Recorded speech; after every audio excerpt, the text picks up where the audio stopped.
Welcome everyone to the latest episode of the podcast series, The Way Out is In.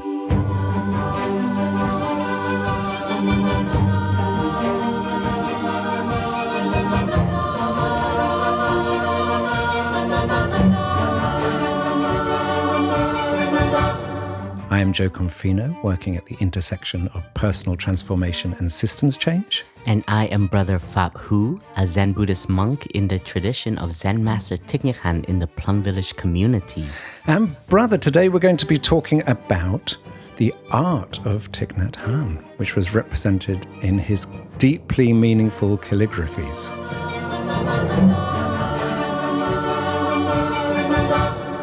The way out is in.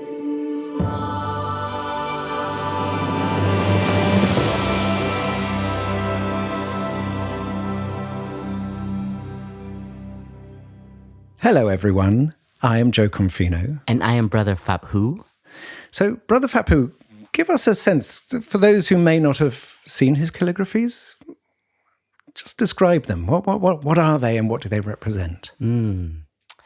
If you ever come to a practice center of Plum Village, you will see in the dining hall or around some of the common areas framework of phrases such as I have arrived, I am home, don't hurry, enjoy the present moment. So these phrases are the insight, the fruit of the meditations that our teacher was able to understand through the practice, and he has written them through this art, which we call calligraphy.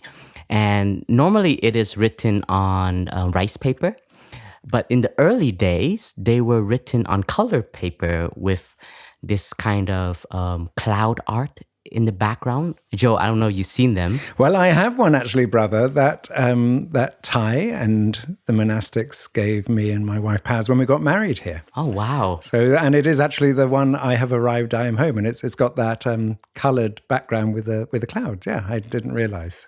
So, yeah. So these calligraphies were a way of expressing the practice. And in the Zen tradition, which has a lot of art inside, so a lot of Zen masters, such as our teacher, were artists, were poets, were even musicians. And so Zen offers a space for creativity to come through. So a lot of Zen masters would write poems to express their understanding of the world. Sometimes they would do a meditation on a flower, and they might see some insights, and they like to express it through art. So calligraphy is one of the ways of expressing art, and it is also a very beautiful mindful practice. And our teacher, he has been able to create this art. At first, it was like a hobby for him. And later on, our teacher would write these phrases around his insights of going as a river, how the community should evolve, how to touch inner peace. And he would come up with poems or even verses. If you come to our big meditation halls, you will see them in Vietnamese. These verses are written. And it was distributed around the monasteries, and slowly, many retreatants would come along and practice with us in Plum Village, and they would see these calligraphies, and they expressed they would like to be able to bring them home, to purchase them. At first, our teacher was very shy about it, and he was like, my calligraphies are not that beautiful. Why would somebody want to bring it home? And I remember as his attendant, he once shared that to me. He's like, sometimes our teacher, we call him Thay, meaning teacher in Vietnamese.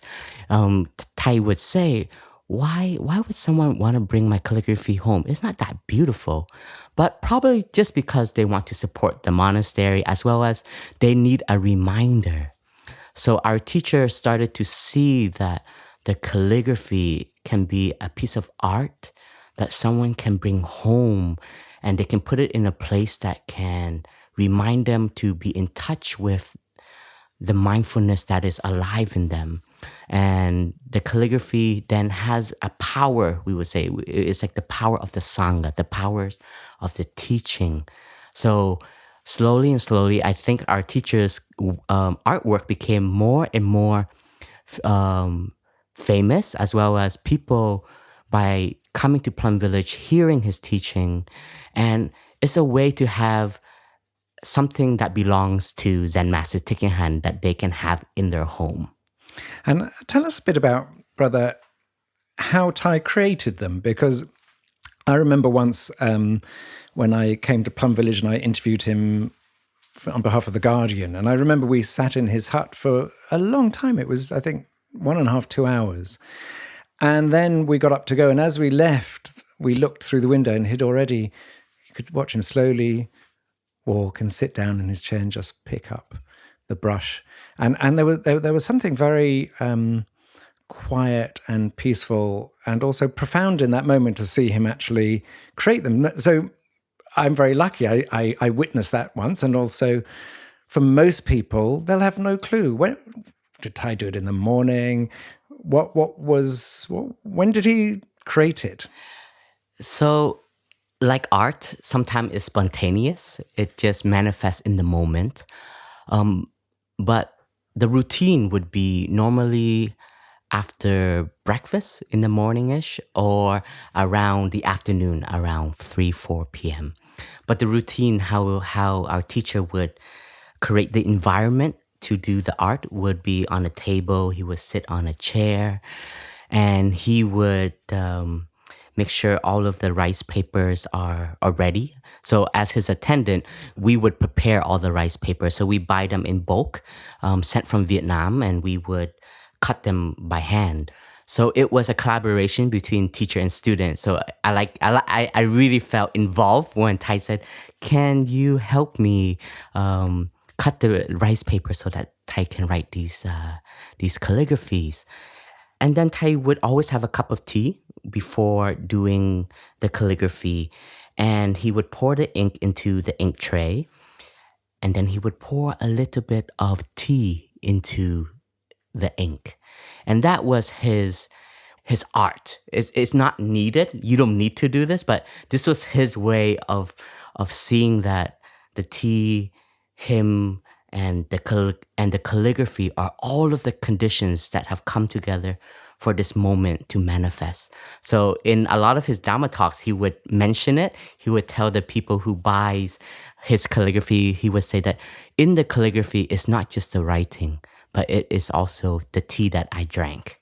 And the water for the tea came from the clouds, and so actually it was much broader that as well, wasn't it? It's exactly, it is like the whole cosmos has come together for this piece of art to be present. And then he was just start writing calligraphy, and he would used to explain to me that when you do calligraphy, you want to be present, but you want to be free.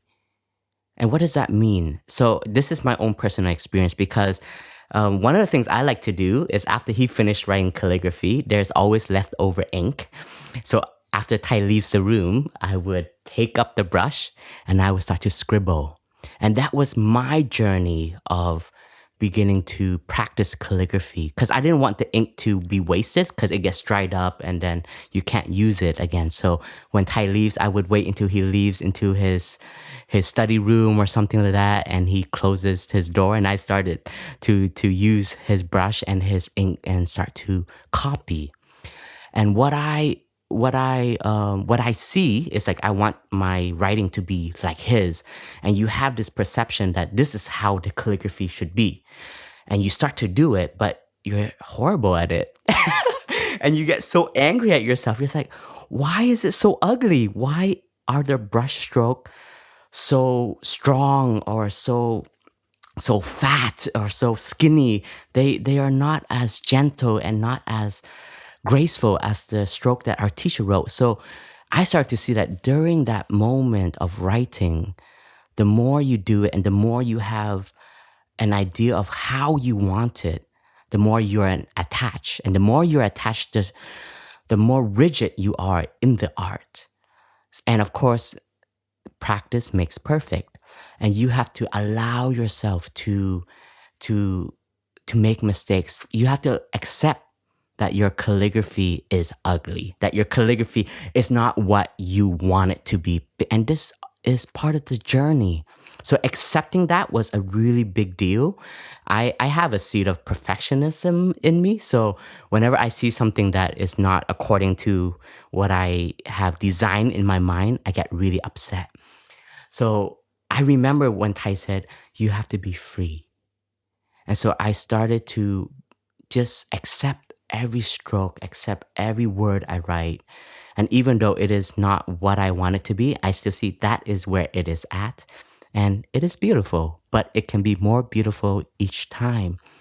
So I remember that teaching. And then another teaching that Thay would instruct or he would share with us more when he was writing calligraphy is that he would invite his parents to write with him.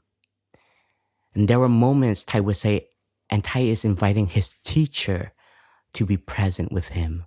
Or he would even say, maybe the Buddha didn't have the chance to be introduced to this art. And so sometimes Thay would say, dear Buddha, write with me. And he would envision and invite the Buddha present in him to do these Zen circles, as well as these calligraphies in English, French, Vietnamese, German, Chinese. And I started to see that it was an art in just being. You're inviting this whole lineage from the past to be present in you. And you're also touching no self. You're touching that this moment is not just about you, but there is a whole stream of spiritual and blood ancestors present. And I think that was also a way of touching the ultimate, transcending all times, the past, the present, and the future. Wow, beautiful, brother. And I think there's something, anyone could write a calligraphy like saying, this is it. But actually, behind that is, and you've described part of that.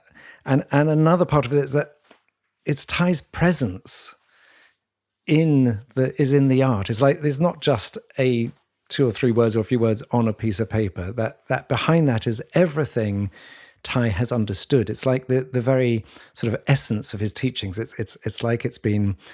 It's like take this huge. It's like looking for almost golden nuggets. Sometimes you have to dig up half a mountain to find a few golden nuggets, and it's like they are the golden nuggets of the practice. And I remember, brother, and I remember you very clearly there that I and my wife were in New York when Thay held an exhibition of his calligraphies in this very famous shop called ABC Home. And it had a floor which was actually called the Deepak Chopra Center. And I remember Thay did actually, and this was the only time I saw it, Thay did actually a calligraphy demonstration. And one of the things I remembered is that as he was drawing the Zen Circle, he said, the first half of the circle is me breathing in, and then the second half is breathing out. And so that actually the artistry was a representation of his breathing. That is correct. In every moment when I was with him writing and seeing him write calligraphy, because we would be 2 attendants, so Thay would write a calligraphy and he would finish, and then one attendant would take the finished calligraphy to place on the ground so it can dry, and the other attendant would bring in the next rice paper, and it would be this beautiful art between the 3 of us, and there's no demand, nobody is telling who what to do, but it's just this movement, this dance between the teacher and the 2 attendants. And so we would create this rhythm that is happening, and when I was in that moment, I felt like I have to be very present.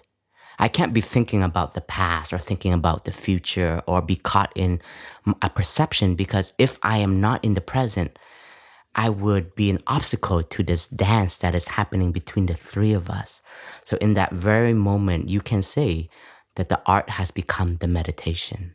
And there's a great flow, isn't there, brother? It's like there's this sort of, it's like it's a river. It's like it's come out of, as you say, out of the lineage, out of the past into the present moment, and it flows onto the paper. And so when people receive it, they receive the energy of it. It's not just the words. A lot of people think, oh, it's a piece of paper with words, but actually it has embedded energy in it, not just embedded tea and ink. Exactly. And I remember, brother, at that exhibition, I remember all the monks were there and were chanting, and then Thay led everyone round the exhibition. And I remember my wife Paz saying to me, he said, it could take a whole lifetime to look at these deeply and really sort of pay attention and understand them. And there's something, I remember at that moment, that it's something it's so empty, in a sense. I mean, it was just frames with either an empty Zen circle or just 2 or 3 words or whatever. And yet there was a lifetime of sort of learning and wisdom in that. And each one you could spend years on, actually. Exactly. They're so profound. And I think today one of our interests is to speak about some of our favorite calligraphies. Oh, yes. And why they are our favorite and what do we understand from those calligraphies. Yeah, but before we do that, brother, Yeah. I know you told me, because when we had a chat about doing this episode, you said, oh yes, one of the things I know is what was the most popular of Thay's calligraphy. So when people bought them either at retreats or when they came to visit Plum Village. So that I'm really intrigued by that, because it doesn't say anything, but also it says something. Right. So what were the most popular ones? Most popular ones, I Have Arrived, I Am Home was one of top sellers, because I think if you have that piece and you bring it home, then that makes your home into the sacred space that you have learned from the teachings of Zen Master Thich Nhat Hanh, which arrive and home, it doesn't mean a house, it means in the present moment. I feel safe, I feel this is my peaceful dwelling. So that is the essence of I Have Arrived, I'm Home. And it is actually the first Dharma seal of Plum Village's teaching is to learn to arrive and be at home in the present moment. That's one. The other is peace every step. Yeah. And that is linked to the teachings of walking meditation. And that practice is one of the practices that Thay would teach over and over again. And he would encourage from monastic students to all of his lay students, from teachers to politicians to police officers to fathers and mothers, to really see that walking is an opportunity to touch life in every moment. So I think people really see that having that calligraphy is an encouragement each day to not take for granted being able to walk each day, but walk with mindful steps. And present moment, wonderful moment. Yeah. That's another calligraphy that was very popular. And of course, the breathing series. So Thay would have a breathing series of calligraphy. So such as just breathe, or breathe, you are alive, breathe and smile, breathe, it'll be okay. And there was one particular one that everybody really adored is breathe, my dear. And that sounds like Thay's telling you.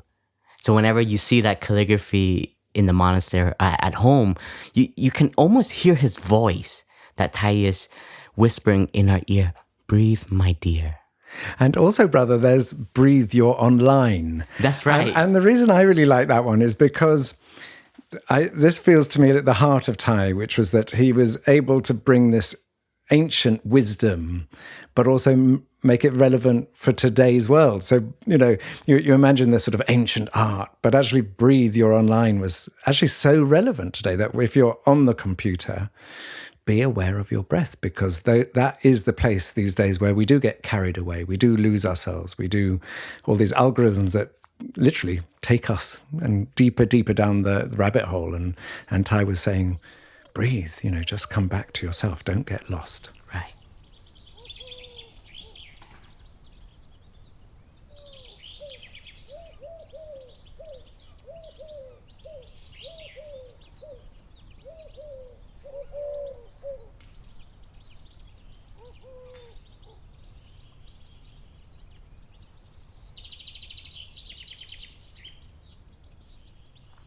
So, brother, why don't we start? So, what we thought of was we would choose one each, Right. Start off, and then say why we love that particular one, and then we can sort of add to that, and then we can go back and forth. So, do you want to go first? No, I'll let you go first, Oh Joe.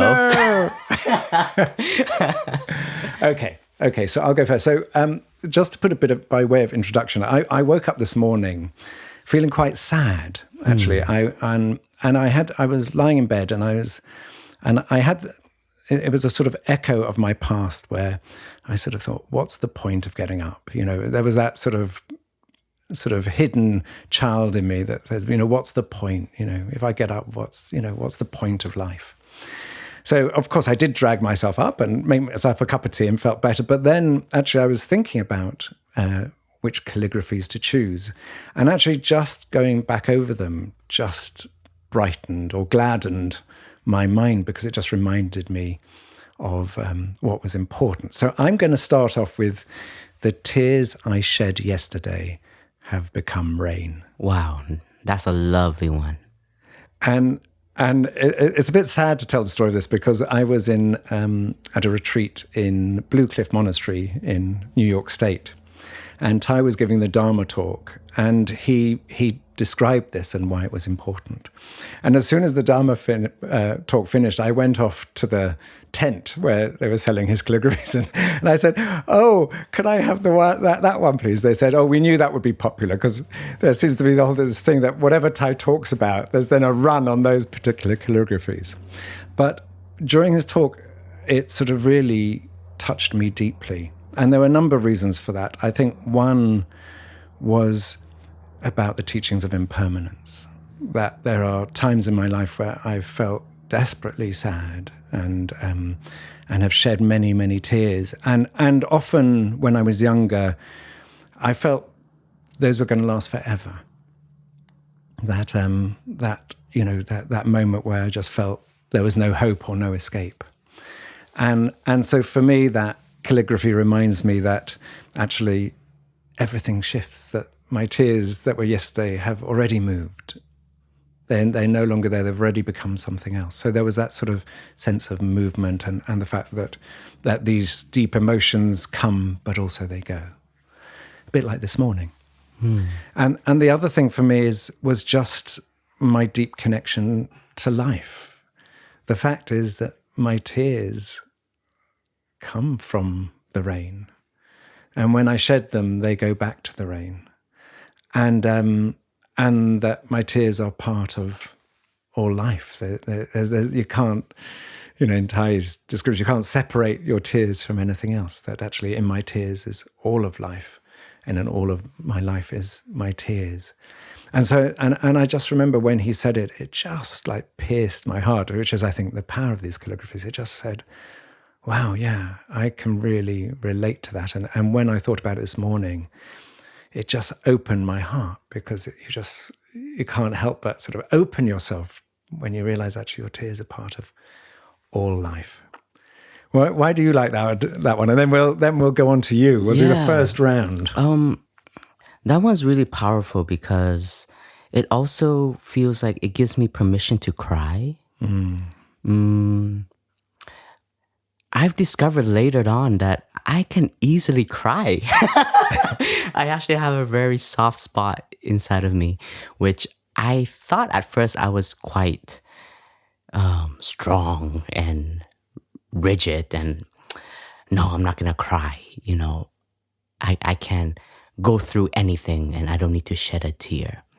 But just like you shared that the tears is also part of the universe, is part of life, and that there should be moments when we should allow ourselves to cry. We should allow ourselves to be sad, to grieve if it is necessary.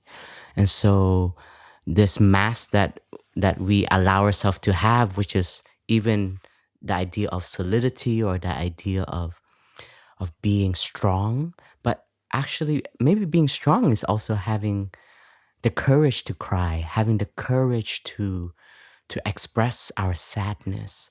So every time that I feel like I want to cry, I need to allow it to cry. I need to allow my tears to just flow and not have shame towards it, because the tears that I shed today can be the rain that will nourish my understanding, will nourish the flowers of love inside of me, and nourish the the hope that I have of life. So that's why whenever I see that calligraphy, it allows me to be vulnerable.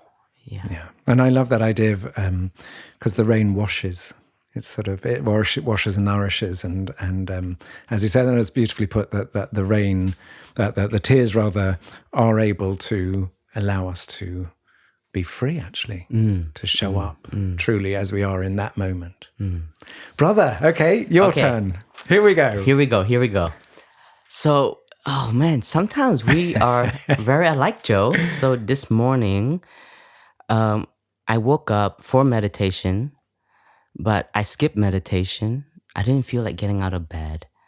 I had a really long day yesterday.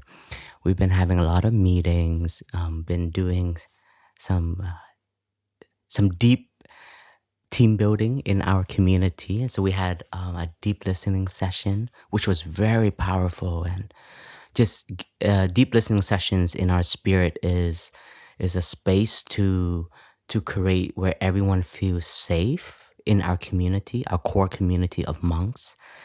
And there are things that we hold inside our hearts that sometimes we don't dare to share. Maybe it's our deepest suffering, our deepest fear, or our deepest aspiration, our deepest wishes for the community and wishes for ourselves. Our hopes, or things that we see that are still not beautiful in the community that we just want to express. So we had this 1.5-hour session of all the brothers together, which already is so powerful when a body of 50 monks come together. And our facilitator offered a very beautiful space, and we all were grounded. And the session started, and you just listen.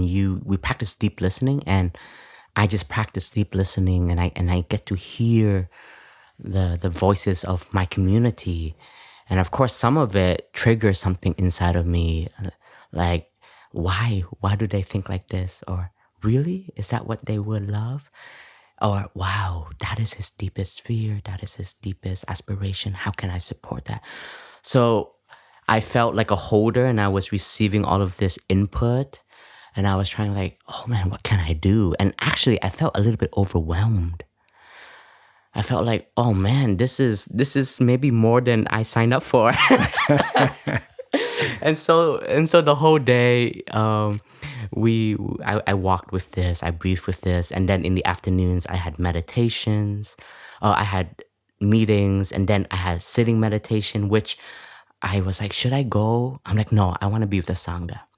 But then the morning I felt really overwhelmed. I'm just like, I need some space. And so I stayed in bed, and I knew we were going to do this podcast. So what came up for me, and it was very spontaneous, it's not my favorite calligraphy, but it was what was really alive. And it said, and the calligraphy goes like this: because you are alive, everything is possible. And somehow that just got me out of bed. I'm just like, that's true. There's a teaching in Buddhism, it's about the second arrow. So you hear something that you don't like, or you hear something that challenges you, or you hear something that makes your breath a little bit heavier. And then you start to create all of these other stories, like, what can I do? Or maybe that's never going to be possible. And then you drag yourself down. And if you allow yourself to be alive, you allow yourself to just be in the present moment, and just to see that, you know what? Anything is possible. When the conditions come together, it will manifest. And I am part of that condition, even though I don't see my capacity in helping yet. But if I am alive, I am here, I will do what I can. That's the best I can give. So I was able to just recognize that do not allow yourself to create stories that make it more challenging for yourself, and just to see things as it is, and then learn to flow through them, learn to dance through them. Because you are alive, everything is possible. And what we see today can change tomorrow. And what is not here yet today can be tomorrow. And just with that insight, it just kind of gave me this hope. And I was able to just channel all of the difficulties that I think are difficulties, and not make it such a big deal, and just said, yeah, it's part of life. But because we're alive, we can transform them. Because I am still breathing, because I still have a community, because I am still committed to this practice and to this path, everything is possible. So that became really alive for me in this very moment. Wow. And it speaks, brother, to me about, in a sense, what we're facing in the world today with all these crises, which is that, there's a lot of people who feel overwhelmed by life, who feel there's no hope, who are sort of giving up. And I think that's a beautiful calligraphy. And it reminds me of a Korean proverb that I was told once, which was said something to the effect of, even if the sky were to collapse today, there would be a way out. And I think that's that calligraphy is very powerful in the sense it says, actually, don't just believe that what is now is the end of the story. And I think that's when people give up hope, isn't it? They think, well, it's never going to change. It's a little bit, in that sense, a bit like the impermanence of the tears. It's saying, actually, don't get lost in thinking this is it. This is a chance to there's a chance to break through. Beautiful. Okay, round 2. Here we go. So my next one was, I know you are there and I am very happy. Oh, man, I love that one. I bought one of those calligraphies for one of my brothers. I bought him a cheaper one, actually, which said, actually, I know you're there and I'm happy. And he was very upset because he wanted the very happy bit. He said, why don't you love me? But I bought him that because I felt that as an older brother, he had always been there for me. And that even though I never needed him in an emergency, or haven't yet, right, just knowing he was there gave me enormous faith and stability, because I knew that there was a sort of a safety net there for me.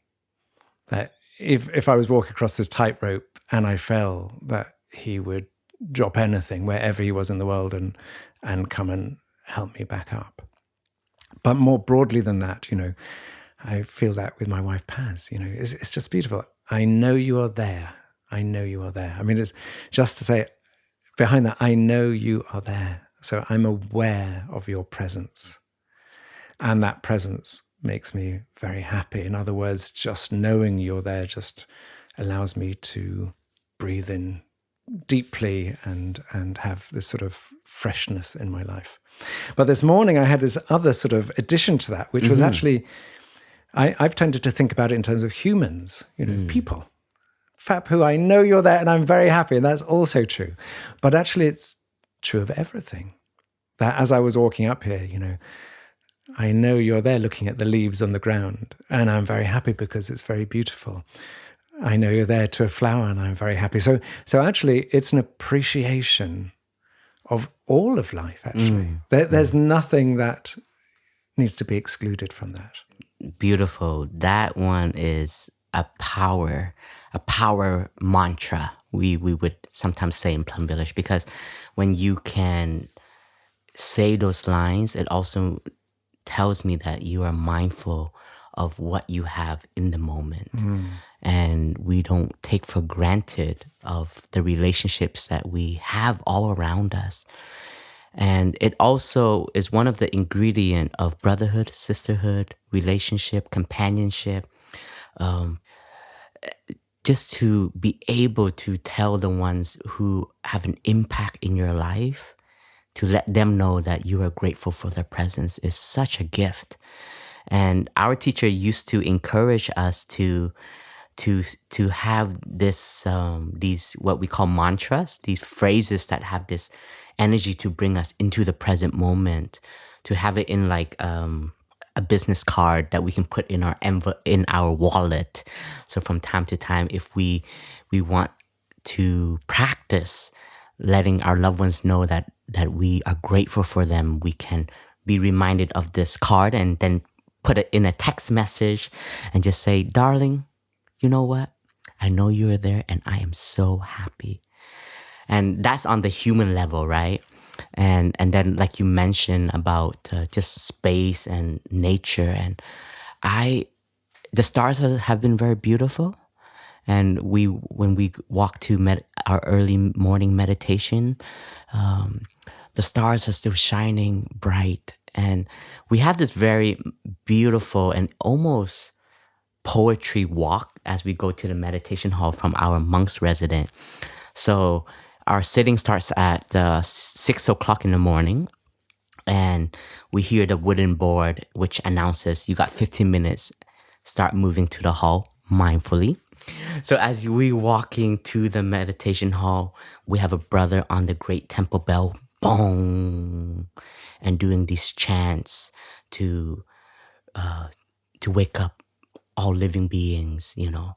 And so you're making these graceful steps towards the meditation hall.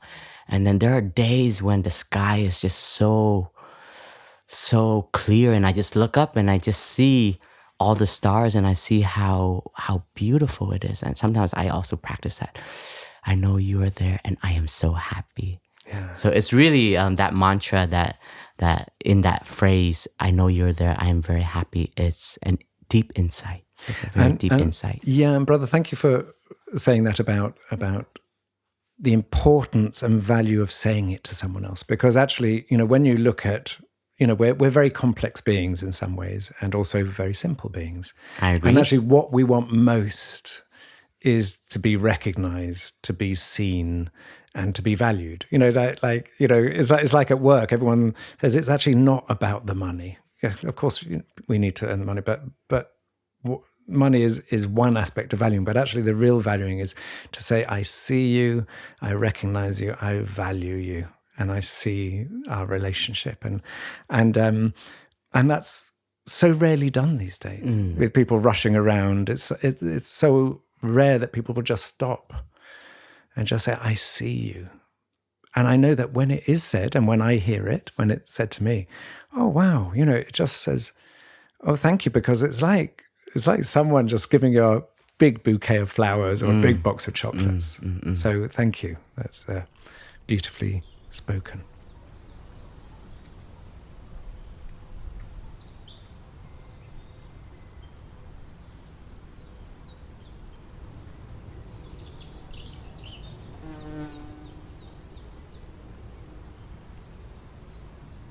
Okay, brother. End of round 2. You go. Okay. I think this one is also a favorite of many, but it also speaks to me. Be beautiful. Be yourself. Boom. I grew up with a lot of complexes. I was raised in Canada, in Toronto, and coming from an immigrant family. So I was going to school, speaking a new language, and then learning a new culture, and then seeing what society wants. And a lot of what we see is images of white people more than your ethnicity. So I remember growing up with that complex of having fear of being judged, of what I eat, of what I wear, how good I am at English, or that's the normal stereotype for us Asians that we're really good at math, which I was actually really bad. You couldn't even live up to the stereotype. I couldn't even live up to that. The only thing that I lived up to in that stereotype was being Buddhist and loving martial arts. That I really put a lot of energy into that. the martial art part, not the Buddhist part, until I became a monk. You've caught up on that now. I caught up on that now. I'm still walking that journey. So I remember growing up, like when somebody asks you in school, like your teacher asks you, what do you want to do when you grow up as a job? And every time it's like a profession that is at that time was more for someone not in my race. And maybe I was trying to be someone that I'm not. And then later on, coming into Plum Village, seeing a community with a lot of Vietnamese brothers and sisters, and then the teachers Vietnamese, it taught me to see my heritage and see the beauty of my heritage. And I was accepting myself. And it wasn't easy at the beginning. Even as a monk, there were moments that I didn't want to see myself as a Vietnamese monk, which is really strange. But that complexity that was developed inside of me was very alive. So part of my journey was just learning to be at home. That first calligraphy that we mentioned, I have arrived, I am at home, to arrive at who I am, what I am, and to know that I am Brother Phap Huu, I am good enough. I am enough. Just that mantra was really important for me. So when Thay was starting to teach, I think a lot to younger people, Thay would share this insight is, you are already what you want to become. So be beautiful, be yourself. Wow, that really brought it home for me. And I really was able just to let go of all this expectation and just to be who I am. And who I am right now will also be different tomorrow because I am always evolving. I'm always changing. So in a way, I don't have to be caught in any sign. And I felt free. It was this moment of just feeling free. And I'm a small figure. I'm kind of petite. So I was always picked on also in school. So that also gave me inferiority complexes of being small, and then just always trying to prove myself. I remember I would always stand with my chest more upright, trying to puff it up, make myself a little bit taller. I was afraid of being short. I was afraid of just many things. And then so this calligraphy, be beautiful, be yourself, is a very beautiful insight of touching your true nature and allowing yourself to be who you are and not try to run after any expectation that is outside of you. Yeah, and it's funny because as you were talking, I was thinking of what the opposite would be, which would be beautiful, be someone else. and when you say it like that, it sounds so ridiculous. You know, and that's what so many people in this world are trying to be, is someone else. And like you, brother, my childhood was riven with insecurities, and one of them was sort of at school. I wanted to be part of the cool kids, the cool boys, and I was absolutely not one of the cool boys. In fact, I was at the opposite end of the spectrum. I wasn't even a nerd. I didn't even have the intelligence to be a nerd. So I was a sort of lost in space, I think. But there was there was that feeling that if I was like them, then I would be happy. And I think, you know, this Western consumerist society is built on that. It's built on the idea that actually, if only I have this outside of myself, if only I can be more attractive looking, if only I have a faster car, if only I have a this or I have a that, then I will be beautiful, I suppose. And yet when you say be beautiful, be someone else, it's like, well, what's the point of being alive in order to be somebody else? Because that, by its nature, can't have any foundational value because it's not you. Shall we do another round, brother? Let's go. Okay. So I was going to do I have arrived, I am home, but we've talked about that. So yes. So I'll choose another one. So the one I'm going to choose is No Mud, No Lotus. It's funny, brother, because it's not my favorite. Right. In the sense that, I bought 3 or 4 of Thay's calligraphies. I didn't buy that one. But actually it's deeply profound. Right. And actually it speaks of my life in a certain way that and it very much relates to beauty, doesn't it? Because it's like so much of we want now. We want to have things without any suffering. We want to bypass suffering. We want to just be the glorious lotus flower. We just want to sort of show our beauty as though it comes from nowhere.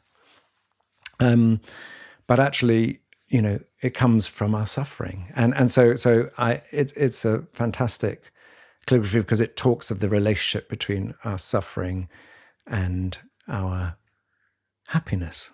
That you can only produce a lotus from the mud.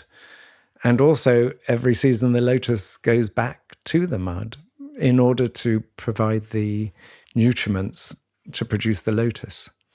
And I always remember my dad, when I was at university, my dad used to write me these very deep letters. And at the time, I paid no attention to them. It was like, oh, no, not another letter like that from Dad. And I just shoved them in the drawers. Oh, what's he on about, and went off down the bar. But sort of looking back at them, he spoke very much in this way as well. He said, life is not like being handed a rose. It's more like an onion where you just have to take each layer off, and in each layer there are tears. But it's by going through that process that we find our happiness. And I think that's at the heart of Thay's teachings. Not to avoid our suffering, not to be afraid of our suffering. It's the first noble truth. We do suffer. And that in that suffering, if we're able to allow ourselves to enter that suffering, to actually walk towards it with an open heart and courage and with almost, and this sounds very bizarre, and it probably is, but almost to look forward to it in some bizarre way. And I don't mean that none of us wants to suffer, but we do suffer, and circumstances show up where we do suffer. And that when it shows up is the most important thing is, how do we approach it? Do we welcome it? Or do we sort of hide from it? Or do we run away from it? And I know Thay's teachings for me have allowed me to deeply understand, actually, no, welcome it. Not to wish it, not to wish for it, but if it's there in front of me, to welcome it and to say, actually, there is an opportunity to work with it. There is an opportunity to learn from it. There is an opportunity to grow through it. And through that process, we do create something of beauty. And I can sort of see that in my life. I had a lot of mud and I didn't see any lotus, when I was younger. But, I've just turned 60 years old. And I look at my life and I realize that all that mud has allowed me to be here now. And more than that, I just started coaching someone new. And they asked me a question, which is a very natural question. They said, what happens if my suffering comes up so much that I can't handle it? Will you be able to handle it for me? And I said, and it's funny because no one's asked me that formally before. It comes up in different ways when I coach people. And I said, yeah. I said, I can be present for you. I can be here for you in whatever suffering, whatever trauma, whatever comes up for you. I can sit with you because I feel that I've been there. And of course, everyone has their different forms of suffering, but that in essence, that for most people, if I'm there, if I'm there and they want to share something, however much, I feel that's okay because I've looked deeply into my suffering. I don't feel scared of it. I can sit here with you. I don't need to try and advise you how to get out of it, but just by sitting with you in your suffering gives people the sort of the stability, gives people the hope, gives people the space, gives people the sense of safety to explore that and then to produce something beautiful from it. this calligraphy, No Mud, No Lotus, was also on my top list. Oh, sorry, brother. You'll have to find something else now. No, well done, well done. And I love what you just shared. And what I see, that the insight of it, it gives you courage to see the mud, to look at the mud, to even play with the mud sometimes, right? Sometimes people put mud on their face. It's good for your skin. Actually, once both of you gave me a gift, a mud bath for my feet. Yes, that insight, No Mud, No Lotus, is also the birth of Plum Village. Our teacher, Zen Master Thich Nhat Hanh, went through so much in his upbringing as a young monk, through the war, through being exiled, through the feeling of despair, the feeling of loneliness, and then the challenges of creating a community in the West with nobody's help, finding the companionship along his path, being open to the new environment. So we can say all of that was the mud. And Plum Village is a manifestation of the mud. And so whenever I think of Plum Village, and sometimes, I just sit in the hall and, I see some spider webs, and I see it's not as beautiful as it should be because I'm the abbot. I want things to be da-da-da. And I said, yeah, but this place is the making of all of these suffering. But now it is such a refuge for myself. It's a refuge for all of us sitting here around the podcast table. It's a refuge for so many friends who wants to touch this space of spirituality in them. So we are living this insight in this very moment, and it also tells me that any suffering that we meet, be courageous, take care of it, be with it. It will transform, because that is the law of nature. Everything is in process of transformation. And whether we can be with it, assist it, or sometimes by taking care of our happiness, that mud will also be taken care of. Just like the lotus doesn't have to do much, it needs to bloom. And by the autumn, it will wilt, and then it will nourish the mud and nourish the root. And I remember one time our teacher said this, and it was a Dhamma talk. It was the early days when I think people were talking about taking a cell and then creating, what is that called? Is that cloning? Cloning, exactly, yeah. Cloning. And in the Dhamma talk, Thay said, even if somebody takes a cell of Thay, a DNA of Thay, and clones Thay, but that new person will not be Thay, because he wouldn't have experienced the war that Thay went through. He wouldn't be able to touch the insight that he got through the suffering of the world. So that cloning will not be Thay. It will be someone else. And so that is also touches be beautiful, be yourself, right? Sometimes you accept who you are, and you are a beautiful manifestation of this planet, of a flower in the garden of humanity, and you have something to offer because you have your mud, you have your lotus, and it has its own natural cycle. And how do we take care of it, and how do we nourish the mud and also nourish the flower? And did you know that you can eat lotus root, Jo? No. Have you haven't ever had you just want me to dive into the pond? No. So the lotus flower is magnificent. So you can enjoy the beauty of it. You can put tea inside the lotus flower, and it will add a beautiful fragrance to it. A lot of the brothers and sisters, they do it during the summer, and the root is also very nutritious. Wow. And brother, sort of what you were saying reminds me of the Zen story of the farmer who has one son, and the son is injured in an accident, and all the other farmers in the community come running to the house and say, "Oh, what a disaster! What a disaster!" And the farmer says, "Yeah, maybe yes and maybe no." And then 3 months later, as his son is still recovering, an army comes through and takes away all the able-bodied young men. And because his son was injured, he gets left behind. And all the farmers in the community come to him and said, "Oh, you're so lucky, you're so lucky." And he said, "Well, maybe yes and maybe no."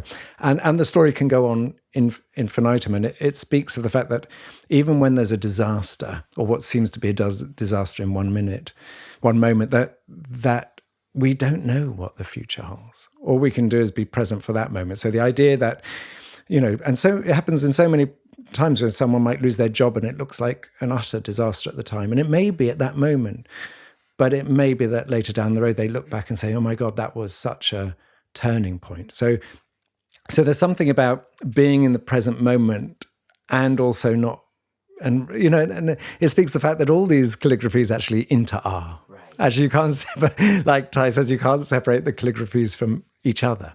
But brother, let's do a last one. Okay. So this one is in Vietnamese, and it was one I received from Thay. So it speaks to me a lot. So just to share a little bit of backstory of it is, Thay has a lot of monastic students, right? And one of his, as a monk, we're not rich in money. So we can't really leave inheritance for our spiritual students. So our teacher, one of his inheritance that he knows he can offer is a calligraphy.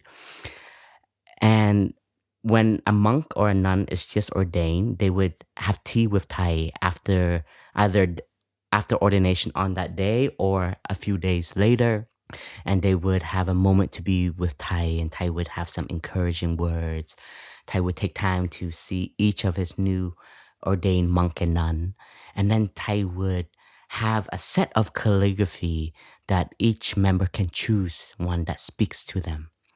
And in 2013, after all of the exhibition, and Plum Village didn't do an exhibition, so Thay said, "Why don't we do an exhibition in our own meditation hall and celebrate our own gifts that we have in the monastery?" Because sometimes we forget of the gifts that we have in the community, and only we go outside and we're like, "Yeah, why don't we do this at our own home? Why is it only at ABC Home or in Vancouver or in Hong Kong or Thailand?" So we had a monastic retreat, and the organizing team asked Thay if Thay would give permission to do an exhibition. And Thay said, of course. And Thay would offer each monastic at the retreat one new one. And we were all so excited. It was like a cookie going to the convenience, a child going to the convenience store and getting to pick their chocolate or their chips or their cookie. And Thay was also writing them on the spot. Thay was taking demand on the spot. So it was super cool. It was such an offering from Thay. He spent hours there with all of us. And there was a new calligraphy that Thay was writing. So Thay comes up with new calligraphies every year. And sometimes some only works in English and some only works in Vietnamese or in French or etc. And this one, I don't think it's in English yet. So it's in Vietnamese. So I would like to read it and then I will translate it. And it goes like this. Con có lý tưởng, có tuổi trẻ, có những ngày vui. And it means I have an ideal, I have a dream, I have an aspiration. I have youth and I have days of happiness. It's three words like that put together into this verse. And at that time, it really spoke to my heart because I was taking for granted the monastic life, and there's a seed in you that Thay says of a wanderer, meaning that we never feel complete, and we always think that the grass is greener on some other side, and we're always seeking something outside. And our practice is to come back and to be aware of what is happening in the present moment. And so when Thay wrote that calligraphy, I could even say like it was calling my name. It was saying, Phap Huu, you need to be reminded of this. And so we were going down the list of ordination age of Thay usually like to give the younger ones get to pick first. And by then I was already a Dharma teacher, so I was quite senior. I was like, oh my God, please don't nobody take that calligraphy. Nobody take that calligraphy. And lucky enough, it wasn't taken. And so when it was my turn to pick a calligraphy, no question, I just went directly and I said, this one has my name all over it. And for me, it's just a reminder that I do have an aspiration. I have a dream. And that dream it gives me a lot of energy. It gives me a lot of motivation. And that dream is very simple. It's to continue this beautiful legacy of renewing Buddhism and helping Buddhism take root in the West as well as take root in today's world, and for it to be a living tradition. And I see myself as one of the small elements of this beautiful legacy that Thay has offered us. And I have youth. I'm still young. Thanks, brother. Jo, you I'm are only still twice young. your age. It's only 2 times. You know, Thay always said Thay is still young at heart. And to be honest, Jo, I think you are. Sometimes I feel more mature than you. I would say pretty much most of the time. Paz is nodding her head. She says I'm more like a 6-year-old. And I have days of happiness. And that is true. You know, sometimes whenever I do get in these moments of difficulties, I forget all of these wonderful days that outgrow the suffering, actually. And then we have this tendency to kind of like just narrow ourselves into this tunnel of darkness whenever we're in it, and we forget all of the beauty around it. So this calligraphy for me, it's a compass for me. Every time I feel lost, I check in and I say, where's my ideal? Where's my aspiration? Where's my dream? Am I still nourishing it, or am I nourishing another dream? Right? And then I am still alive, and life is energy. And that can be called youth or maturity. As long as I'm alive, there is energy. And there are days of happiness. And today that I am alive, I can make this a beautiful day. So this calligraphy really, right now, still a direction for my life. Yeah. So, brother, this session has lifted my spirits, actually, because we all need to be reminded, don't we, that when we have dark moments, however short, that there are bright moments that can come and meet it and share that. Brother, just before we finish, I want to just talk about your calligraphy, because actually on our bedroom wall is one of your calligraphies you gave us, which is... I feel very honored. Yes, which is wake up this morning, 25 brand new hours. Yeah, I'm on a different time zone. 24 brand new hours, etc., and about to see with the eyes of compassion.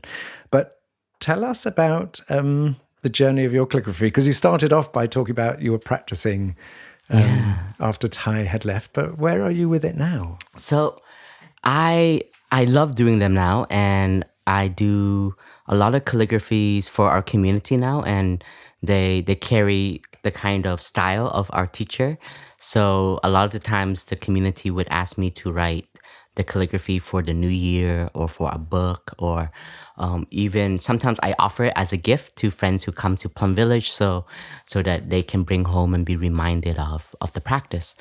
And sometimes I miss Thay and I start doing calligraphy. Sometimes I feel like I want to connect to him. So I would just sit down, have a cup of tea, pour a little bit of tea into the ink, and then I would invite him to write these calligraphies. And I have also had my calligraphies have evolved through the years. Oh, looking back 4 years ago, wow, I'm like, oh my God, those were my calligraphies. But I can also say that our teacher's calligraphy, when he started, was also much more rigid. The strokes were stronger, and through the years, and I think it comes with his practice, his grace, his ease. The calligraphy became more softer, more graceful, and also powerful at the same time. So I think I'm still developing it. I'm still growing it, and I feel that the calligraphy is also a representation of the mind, the representation of the present moment.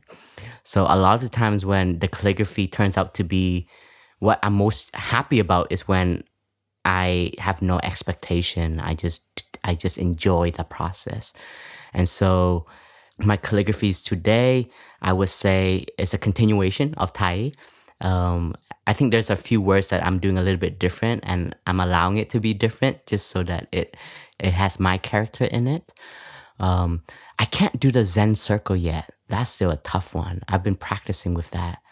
And we talked about this, like, what does it mean, right? So everybody has a definition for it, but I think my real practice is the circle. Normally we want it to be so perfect. It's this beautiful circle that has no end, no beginning, and it's just circular. It feels whole. And so when you practice that, you really have to let go, and you really just got to trust also. Trust your art, trust your capacity. And if it's not perfect, it's okay. It's part of the process. But I also see the circle, it represents emptiness.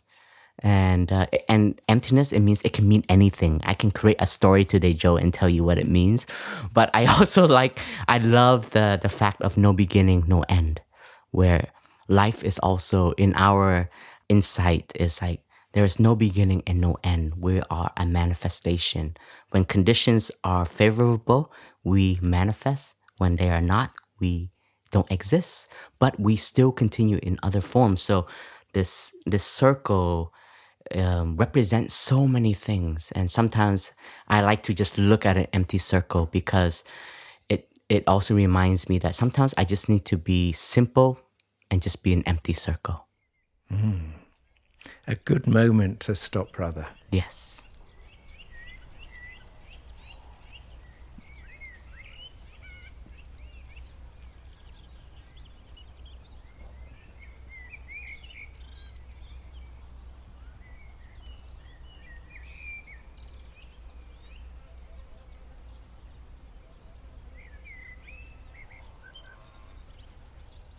So, dear listeners, we've hoped you've enjoyed this episode. If you want to listen to more, you can catch The Way Out is In on Spotify, on Apple Podcasts, on other platforms that carry podcasts, and also on our own Plum Village app. And this podcast was brought to you by the generous donors of the Thich Nhat Hanh Foundation. If you would like to support future episodes of the podcast and the work of the international Plum Village community, please visit www.tnhf.org/donate. Thank you very much. And for those who have carried this podcast all the way through to this moment, the moment you've now been waiting for, on every episode, Brother Phap Huu is going to do a short meditation to bring us back to ourselves. So, brother, whenever you're ready. So, dear friends, let us enjoy a few moments of mindful breathing. Wherever you are, you sitting on the train, on the car, on a plane, or if you're going for a walk, a jog, or you're doing the chores of your home, if you can just allow yourself to have a moment of pause, a moment to stop, to become aware of the body. Bring your attention to the sensation in your body. If there's any tension, allow the body to relax. If your fists are clenching, can you open your fists, your hands? Let the muscles relax. If your shoulders are tight, breathe in, you can lift up your shoulders. Breathe out, you can release your shoulders, letting your body rest. And now let us allow ourselves to be mindful of the in-breath and the out-breath. Breathing in, I'm aware of my in-breath. Breathing out, I'm aware of my out-breath.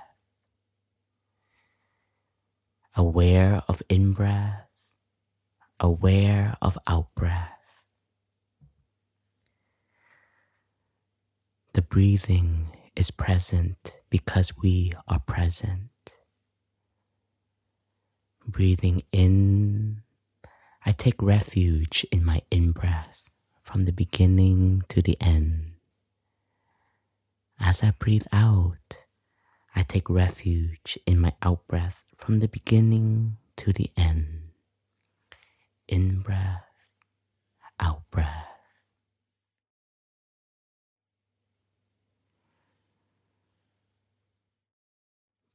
Breathing in, I am in touch with my body.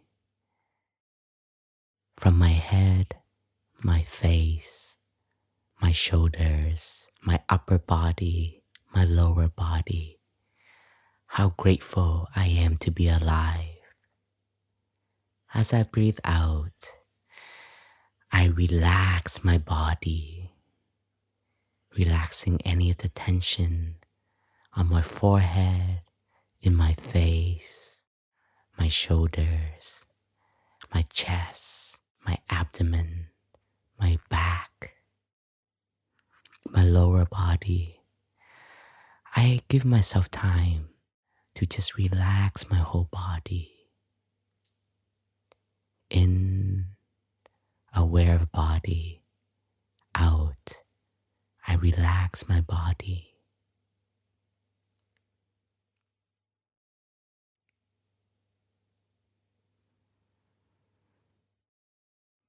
Breathing in, I am here for my body. Breathing out, I take care of my body. And now let us bring into our mind someone who is dear to us, that we would like to let them know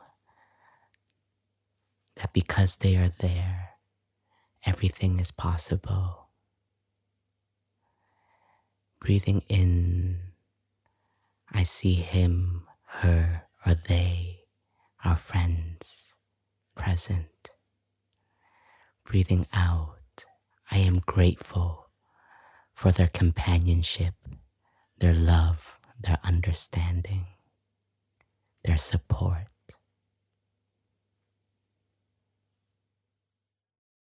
In, aware of the support. Out, I'm so grateful. Breathing in, I know you are there. Breathing out, and I am so happy.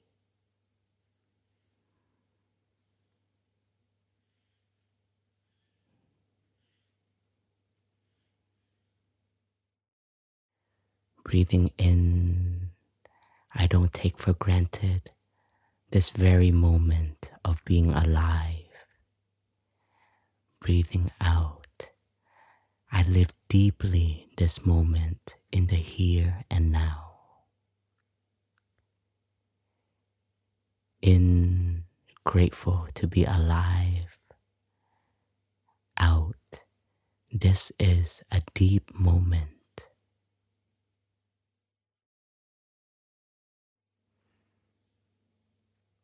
Breathing in, I bring my attention to the cosmos, to nature, to the beautiful planet, Mother Earth.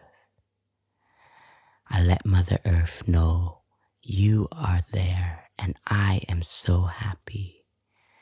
Breathing out, I am one with the earth.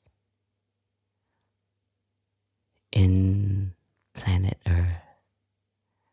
Out, so grateful.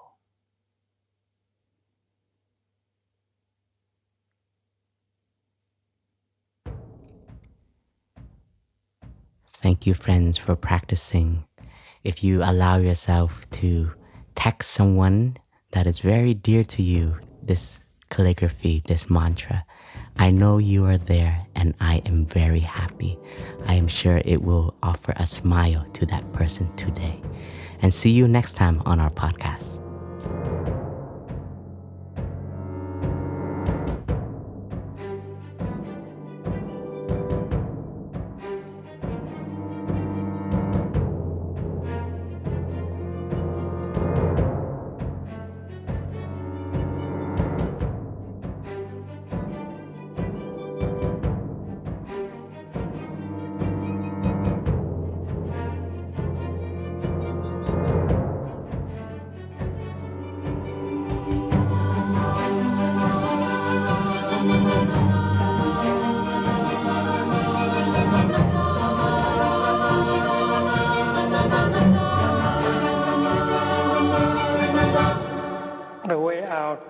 in.